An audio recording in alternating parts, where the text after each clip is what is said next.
স্বাগত সংবাদ সংযোগে আপনাদের সাথে আছি আমি বুশরা সারাজিন। মধুপুর ফল্টে দিনের বেলা 6.9 মাত্রার ভূমিকম্প হলে ঢাকায় ধসে পড়বে 8.5 লাখেরও বেশি ভবন, প্রাণ হারাবে লাখো মানুষ। রাজুকের গবেষণায় উঠে এসেছে এমন তথ্য। রোববার এক সেমিনারে এই পরিস্থিতিতে ক্র্যাশ প্রোগ্রামের মাধ্যমে প্রতিটি ভবন নিরীক্ষা করার পরামর্শ দিয়েছেন বিশেষজ্ঞরা। আর পরিবেশ উপদেষ্টার পরামর্শ, এই কাজে বেসরকারি কোম্পানিকেও যুক্ত করতে হবে। রুহুল আমিনের রিপোর্ট। গত শুক্রবারের ভূমিকম্পে আবারও স্পষ্ট হয়েছে ঢাকার ঝুঁকি। 6-এরও কম মাত্রার কম্পনে দীর্ঘক্ষণ দুলতে থাকে রাজধানীর প্রায় সব ভবন। সারা দেশে প্রাণ হারান অন্তত 10 জন, আতঙ্ক ছড়ায় সব মহলেই।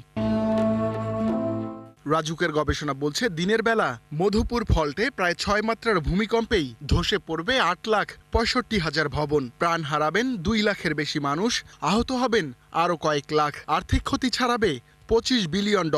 তবে সিলেট ফল্টের ভূমিকম্পে ক্ষতি কিছুটা কম হবে। প্রকৌশল বিশ্ববিদ্যালয়ের বিশেষজ্ঞরা বলছেন আর বসে থাকার সুযোগ নেই। খুব কুইকলি একটা ডেটাবেস বানায় ফেলতে হবে যে এই 6 লাখ, কারণ রাজু যে কাজটা করছে মাত্র 3,500 বিল্ডিং করে একটা রাফ আইডিয়া দিয়েছে থিওরিটিক্যালি, যেটা রেজাল্ট বারবার বলছিল যেটা একটা এস্টিমেট। বাট ধরে প্রত্যেক বিল্ডিং না চেক করলে ইউ ক্যানট সে যে, কারণ পাশাপাশি বিল্ডিং দুটো ভালো মনে হবে কিন্তু একটা খারাপ একটা হয়তো ভালো কোয়ালিটি হতো। So every building you have to check. So that is the crash program we have to take. তাদের মতে বিদ্যমান ভবন সংস্কারের পাশাপাশি নতুন নির্মাণেও বিধিনিষেধ বাড়াতে হবে। ইমিডিয়েট 2-3টা অ্যাকশন। একটা হচ্ছে গিয়ে এই আর্থকোয়েকের পরে যে বিল্ডিং গুলাকে ড্যামেজ হলো এটাকে আর্টিকুলেট ওয়েতে এখনই সেগুলোকে অ্যাসেস করা, কারণ এগুলো অলরেডি ডিস্ট্রেস হয়ে আছে। আরেকটা যদি আর্থকোয়েক হয় তাদের ক্যাপাসিটি অলরেডি কম্প্রোমাইজ। ভবন নিরীক্ষায় বেসরকারি কোম্পানিকে যুক্ত করার কথা বলেন পরিবেশ উপদেষ্টা। আর পুরান ঢাকা সংস্কারে থেমে থাকা উদ্যোগ আবারও নেয়ার পরামর্শ দেন। এটা হচ্ছে রাজুক যেরকম রিস্ক অ্যাসেসমেন্ট করতে পারে, আপনি নিজেও বলেছেন যে থার্ড পার্টি অ্যাসেসমেন্টও শুরু করে দেয়া যেতে পারে, এবং এইটা আসলে দ্রুতই আমার ধারণা একটা নির্দেশ দেয়া যেতে পারে যে বিভিন্ন নেইবারহুডকে কেন্দ্র করে, যে ধানমন্ডি নেইবারহুডে, পুরনো ঢাকা নেইবারহুডে কোথায় কোথায় কোন কোন ফার্মকে আপনারা অ্যাসাইন করছেন। আলোচনায় গৃহায়ণ উপদেষ্টা জানান নিরাপদ ভবন নির্মাণ নিশ্চিতে নতুন একটি কর্তৃপক্ষ গড়ে তোলা হচ্ছে। আর রাজুক চেয়ারম্যান জানান ভবন নির্মাণ তদারকির দায়িত্ব অবহেলাকারী কর্মকর্তাদের বিরুদ্ধে ব্যবস্থা নেওয়া হচ্ছে। এই দেশের মানুষ যে কোনো দুর্যোগ মোকাবেলা করে আবার ঘুরে দাঁড়ায়। রুহুল আমিন, 71, ঢাকা। ভূমিকম্পের প্রস্তুতি নিয়ে বিশেষজ্ঞ কর্মকর্তাদের সঙ্গে জরুরি বৈঠক করেছেন প্রধান উপদেষ্টা ডক্টর মোহাম্মদ ইউনূস। সোমবার বিকেলে রাজধানীর তেজগাঁওয়ে প্রধান উপদেষ্টার কার্যালয়ে এই বৈঠক হয়। প্রধান উপদেষ্টার সভাপতিত্বে বৈঠকে ভূমিকম্পের ঝুঁকি, প্রস্তুতি, সমন্বয় এবং দ্রুত প্রতিক্রিয়া নিশ্চিত করার বিভিন্ন দিক নিয়ে আলোচনা হয়। দুর্যোগ ও ত্রাণ উপদেষ্টা ফারুকী আজম, প্রধান উপদেষ্টার বিশেষ সহকারী আলী রিয়াজ, ফয়েজ আহমেদ তৈয়ব সহ বিভিন্ন মন্ত্রণালয়ের কর্মকর্তা ও বিশেষজ্ঞরা সভায় উপস্থিত ছিলেন। সন্ধ্যায় প্রধান উপদেষ্টার উপপ্রেস সচিব আবুল কালাম আজাদ মজুমদার এ তথ্য জানান। গত শুক্রবার ও শনিবার 31 ঘন্টার মধ্যে ঢাকা ও এর আশপাশে 4টি ভূমিকম্প অনুভূত হয়।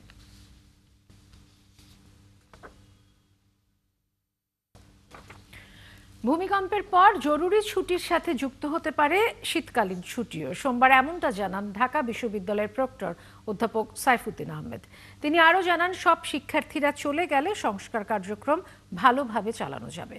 শীতকালীন ছুটি শুরু হওয়ার কথা রয়েছে 7 ডিসেম্বর থেকে। বিস্তারিত রায়হান কবিরের প্রতিবেদনে। ভূমিকম্পের পর ঝুঁকিপূর্ণ হলগুলো সংস্কার করতে 6 ডিসেম্বর পর্যন্ত ঢাকা বিশ্ববিদ্যালয় বন্ধ করা হয়। রবিবার 5টার মধ্যে হল ছাড়ার নির্দেশনা দিলেও এখনও হলে হলে অবস্থান করছেন কোনো শিক্ষার্থী। অনেকেই বাড়িতে যাওয়ার পরিকল্পনা নিয়েছে, কিন্তু তাদের নানান সমস্যা, যেমন পড়াশোনার কেন্দ্রিক কিংবা টিউশনি ইত্যাদির কারণে তারা বাড়িতে মুভ করতে পারতেছে না। প্রথম বর্ষ এবং দ্বিতীয় বর্ষের শিক্ষার্থী যারা ছিল তারা ইতিমধ্যে হল ছেড়ে দিয়েছে, এবং সিনিয়রদের ভিতরে যাদের একাডেমিক এবং অন্যান্য যে প্রেশার নাই তারাও ধীরে ধীরে হল ছেড়ে দিচ্ছে। যারা সিনিয়র আছে তাদের পরীক্ষা আছে, তারা অনেকে স্টে করতেছে, তাদের পরীক্ষা আছে এই কারণে স্টে করতেছে, আর বাকি সবাই মোটামুটি চলে গেছে। যারা থাকছে অনেকেরই টিউশন আছে, পাশাপাশি হচ্ছে এত দ্রুত সিদ্ধান্ত নেওয়া বাসে যাওয়ার জন্য, দূর দূরান্তে যাওয়া, এটা একটু বেশি হ্যাসেল হয়ে যাচ্ছে। হল সংসদের প্রতিনিধিরা বলছেন যারা এখনও যেতে পারেনি তাদের প্রতি আন্তরিক থাকতে প্রশাসনকে অনুরোধ করা হয়েছে।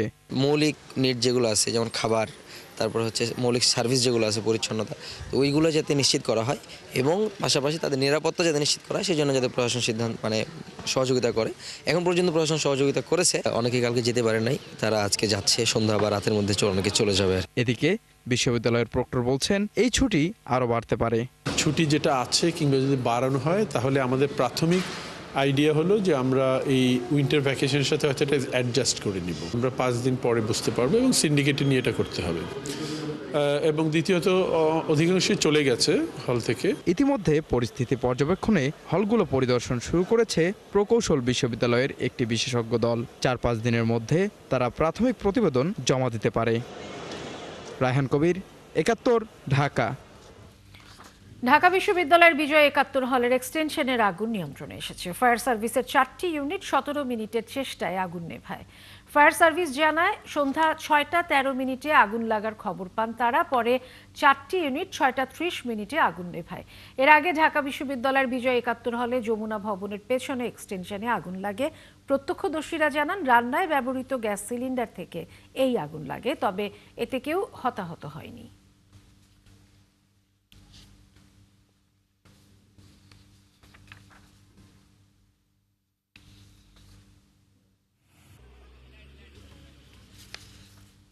গ্যাস লাইন যে গ্যাসের সিলিন্ডারে পরিবর্তন করার সময় যেহেতু ওখানে কোনো একটা লিকেজ হওয়ার সম্ভাবনা থাকে, গ্যাস বের হওয়ার একটা ঝুঁকি থাকে, পাশাপাশি রান্নার কাজ চলতেছিল, আগুনের সংস্পর্শ হওয়ার সাথে এখানে আগুনটা ধরে যায়।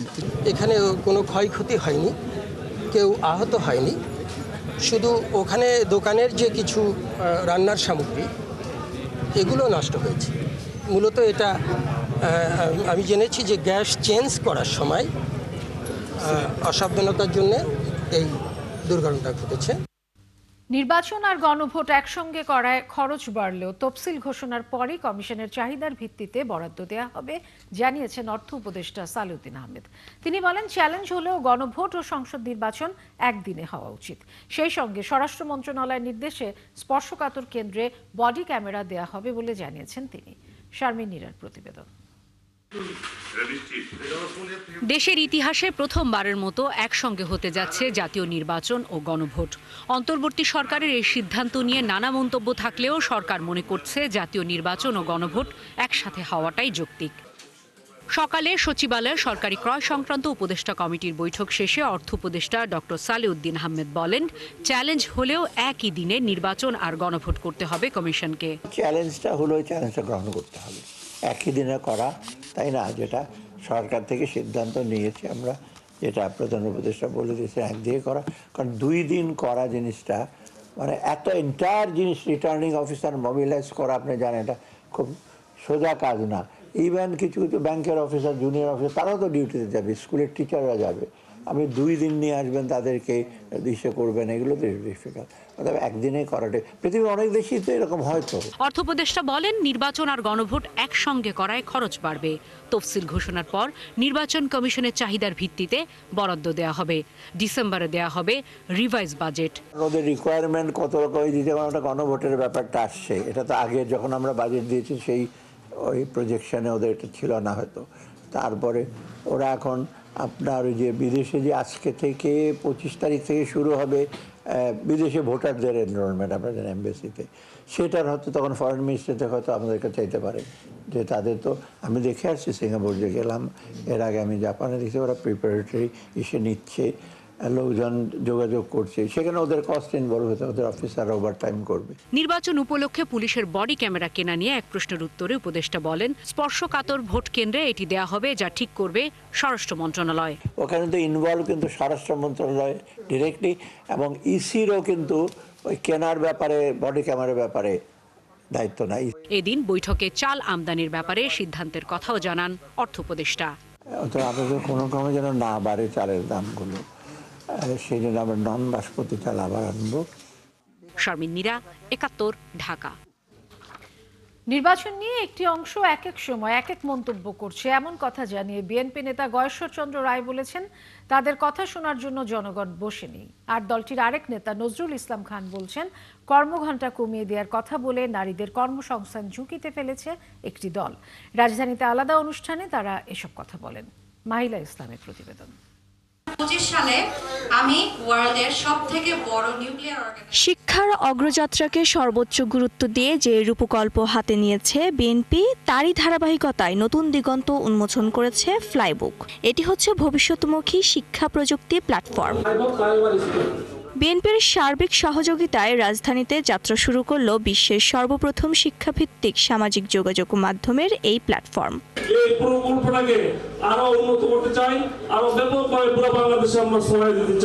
উদ্বোধন শেষে বিএনপির স্থায়ী কমিটির সদস্য গয়েশ্বরচন্দ্র রায় ফ্লাইবুক নিয়ে কথা বলার পাশাপাশি সমসাময়িক ইস্যু নিয়েও কথা বলেন। তিনি বলেন, নির্বাচন নিয়ে এক এক দল এক এক রকম কথা বলছে। যারা মূল বেসিক বাংলাদেশের স্বাধীনতায় যুদ্ধে বিরোধিতা করছে, তাদের সবক শোনার জন্য কি আমরা এখনো বেঁচে আছি নাকি? এদিকে রাজধানীর কারওয়ান বাজারে তিতাস গ্যাস কার্যালয়ে এক শ্রমিক সংগঠনের শপথ অনুষ্ঠানে যোগ দিয়ে দলটির আরেক স্থায়ী কমিটির সদস্য নজরুল ইসলাম খান বলেন, একটি দল কর্মঘণ্টা কমিয়ে দেওয়ার কথা বলে নারীদের কর্মসংস্থান কমাতে চায়। আপনি 3 ঘন্টার জন্য আরেকজন নিয়োগ দিতে পারবেন, তাহলে কতদিন পরে কি হবে? আপনি মেয়েদেরকে চাকরি দিতে আগ্রহী হবেন না, তাই না? যে তারা কাজ দিলে সে 5 ঘন্টা কাজ করে চলে যাবে। তো এটাকে আমরা নারীদের উপকার করলাম না ক্ষতি করলাম? একই দিন নন এমপিওভুক্ত শিক্ষকদের এক কর্মসূচিতে বিএনপি নেতা রুহুল কবির রিজভী অভিযোগ করেন, সরকার সাধারণ জনগণের জন্য কাজ করছে না।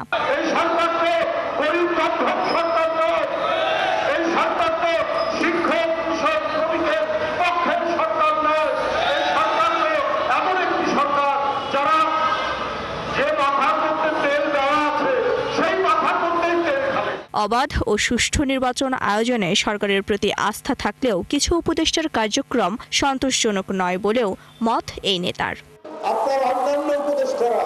মাহিলা ইসলাম, ৭১, ঢাকা। আগামী 10 বছরে দক্ষিণ এশিয়ার দেশগুলোর 4 ভাগের 3 ভাগ পরিবার প্রাকৃতিক দুর্যোগের ঝুঁকিতে রয়েছে। এ সংক্রান্ত রিপোর্ট প্রকাশ অনুষ্ঠানে জানায় বহুজাতিক সংস্থা বিশ্ব ব্যাংক। বলা হয়, এর ফলে বাড়বে দারিদ্র্য ও বৈষম্য। শুধু তাই নয়, 5 বছরে সার্বিক ক্ষয়ক্ষতি বাড়তে পারে 3 গুণ। এ সময় উৎপাদন প্রক্রিয়া ধরে রাখতে জলবায়ু পরিবর্তন মোকাবেলার গুরুত্ব তুলে ধরেন ব্যবসায়ীরা। ইমদাদ হোসাইনের প্রতিবেদন।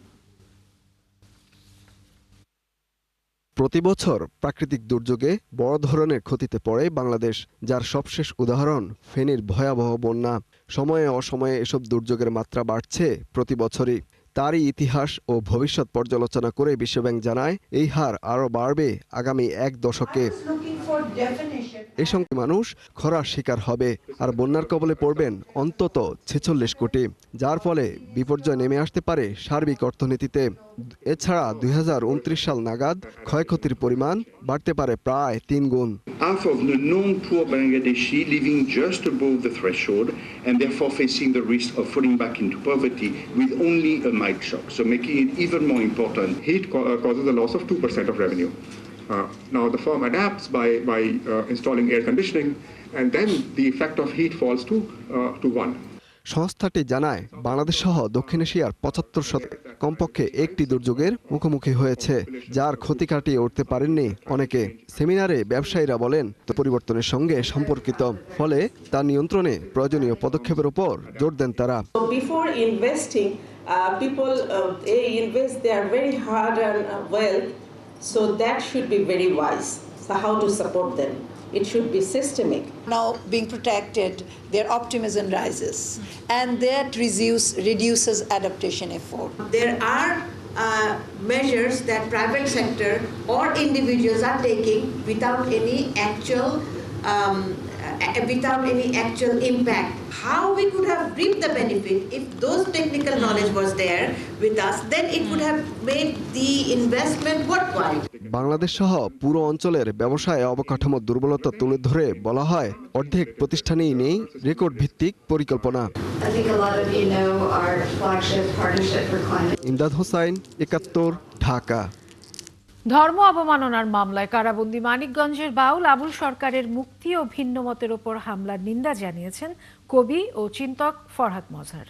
জাতীয় প্রেস ক্লাবের সামনে এক সমাবেশ থেকে তিনি এই দাবি জানান। তিনি জানান, প্রয়োজনে মানিকগঞ্জে গিয়ে বাউল সম্মেলন করবেন, পিটুনি খেলেও পিছপা হবেন না।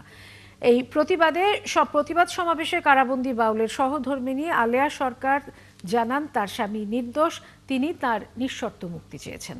আরো জানাচ্ছেন সুমনা সুমি। মানিকগঞ্জের বাউল আবুল সরকারকে ধর্ম অবমাননার মামলায় বুধবার গ্রেফতার করা হয়। পরে দেশের বিভিন্ন স্থানে আরও মামলা হয় তার বিরুদ্ধে। এখনও তিনি কারাবন্দী। এরপর থেকে দেশব্যাপী নিন্দা করেছেন বিভিন্ন শ্রেণী পেশার মানুষ। নিঃশর্ত মুক্তি চেয়েছেন তারা। সোমবার জাতীয় প্রেস ক্লাবের সামনে প্রতিবাদী সমাবেশের আয়োজন করে সাধুগুরু ভক্ত ও অলিয়া উলিয়া আশেকান পরিষদ। এই যে একটা নৈরাজ্যকর পরিস্থিতি সমাজে হচ্ছে, তারা কি রোল প্লে করতেছে? বাউল সরকারকে গ্রেপ্তার, মিথ্যা মামলা ও সংস্কৃতি কর্মীদের উপর হামলার ঘটনার তীব্র নিন্দা জানিয়ে বক্তব্য রাখেন আন্দোলনকারীরা।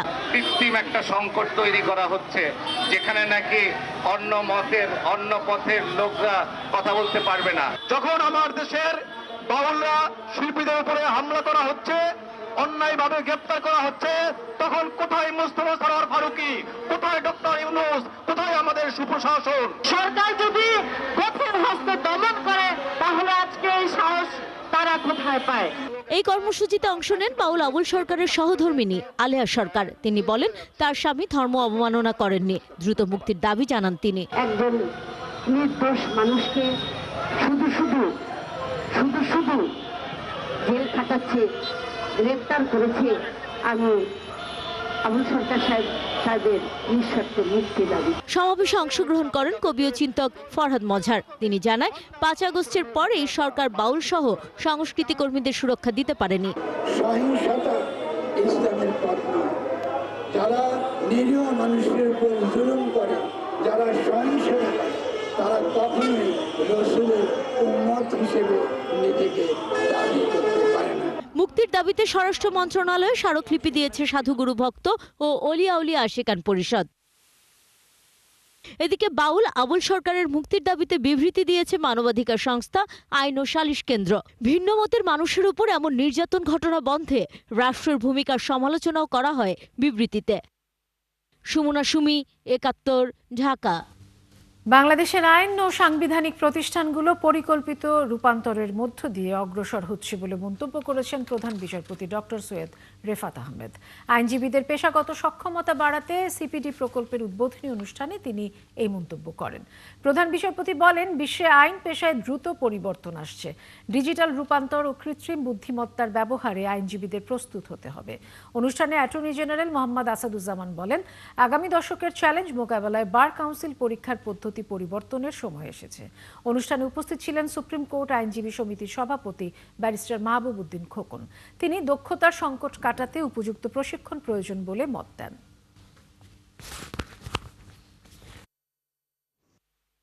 আমাদের প্রফেশনাল ডেভেলপমেন্ট খুবই জরুরি। এখানে আমার অনেক সহকর্মীরা আছেন, হয়তো মাইন্ড করতে পারেন, এখন পর্যন্ত প্রপার একটা পিটিশন ড্রাফট করার জন্য তাদেরকে 4 তলায়, যেটা জয়নুল আবেদিন সাহেব বললেন, 4 তলার সহযোগিতা নিতে হয়। ইন্ডিপেন্ডেন্ট 10 বছর 15 বছর প্র্যাকটিস হয়ে গেছে, ইন্ডিপেন্ডেন্টলি একটা প্রপার গ্রাউন্ড এখন পর্যন্ত আর্টিকুলেট করতে পারছেন না। In the judiciary's own journey of reform over the past nearly 16 months, we have consistently emphasized institutional strengthening and professional development as the twin foundations of long-term judicial independence. As part of these institutional reforms, the judiciary has launched a series of operational initiatives that directly strengthen access to justice. BDR বিদ্রোহের ঘটনায় বিস্ফোরক দ্রব্য নিয়ন্ত্রণ আইনে করা মামলায় গাজীপুরের কাশিমপুর কেন্দ্রীয় কারাগার থেকে মুক্তি পেয়েছেন বিডিআরের সাবেক 35 সদস্য। সোমবার সন্ধ্যায় কাশিমপুর কারাগার থেকে তারা জামিনে মুক্তি পান। এ সময় কারা ফটকে তাদের আত্মীয় স্বজনরা উপস্থিত ছিলেন। এর আগে গত বৃহস্পতিবার কেরানীগঞ্জ কারাগারে স্থাপিত বিশেষ আদালত থেকে 53 জন বিডিআর বিদ্রোহ মামলায় জামিন পান। কাশিমপুর কারা সূত্র জানায়, দুপুরে বিডিআর বিদ্রোহ মামলায় 35 জনের জামিনের কাগজপত্র কারাগারে আসে। এরপর যাচাই বাছাই শেষে সন্ধ্যার পর কারাগার থেকে তাদের মুক্তি দেওয়া হয়। আলহামদুলিল্লাহ, আল্লাহ লাখো কোটি শুকরিয়া ভাই, এর সমান আনন্দ আর নাই। নিজের বাবাকে 17 বছর পরে কাছে পাইছি, খুবই খুশি, অনেক খুশি, আমাদের অনেক খুশি লাগতেছে, অনেক খুশি, আর কিছু বলার লাগবে না। আমি যখন ক্লাস 3য় শ্রেণীতে পড়ি তখন থেকে আব্বু জেল কারাগারে আটক, এখন 17 বছর পরে সে বের হলো। তো আলহামদুলিল্লাহ, সর্বোপরি আল্লাহর কাছে শুকরিয়া। রাজনীতিতে ধর্মের প্রভাব রাখতে পারলে রাজনীতির চেহারা বদলে যাবে বলে মন্তব্য করেছেন ধর্ম উপদেষ্টা আফমা খালিদ হোসেন। ধর্মীয় জ্ঞান সম্পন্ন এমপি মন্ত্রী স্পিকার বানাতে পারলে শরিয়া আইন বাস্তবায়ন সম্ভব বলেও তিনি মন্তব্য করেছেন। সন্ধ্যায় জাতীয় জাদুঘর অডিটোরিয়ামে এক সেমিনারে ধর্ম উপদেষ্টা এসব কথা বলেন। মুসলিম পারিবারিক আইন ও বাংলাদেশ প্রেক্ষিতে শীর্ষক সেমিনারে প্রধান অতিথির বক্তব্যে তিনি বলেন, 54 বছর পর আলেম ওলামারা মাথা উঁচু করে দাঁড়িয়েছে। তবে আলেমদের মধ্যে পারস্পরিক বন্ধন না থাকলে তাঁরা অচিরেই হারিয়ে যাবেন। 1961 সালের মুসলিম পারিবারিক আইন আইয়ুব খান অনেকটা গায়ের জোরে পাশ করেছেন জানিয়ে তিনি বলেন, এটা শরীয়তের সাথে সাংঘর্ষিক।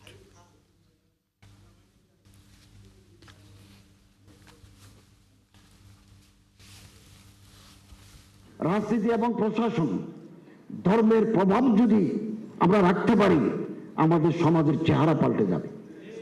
কেবল 2-4টা এমপিগিরির জন্য অথবা একটা মন্ত্রিত্বের জন্য আমরা যদি আদর্শ বিসর্জন দিই, এই জাতিকে বহুদিন তার এই ক্ষতি বহন করতে হবে। একমাত্র যার কলিজার ভিতরে আল্লাহর ডর আছে, তাকওয়া আছে, এই সমস্ত মানুষদেরকে প্রশাসক বানাতে হবে, এমপি বানাতে হবে, মন্ত্রী বানাতে হবে, স্পিকার বানাতে হবে, তাহলে শরিয়া আইনের পরিপালন সম্ভব।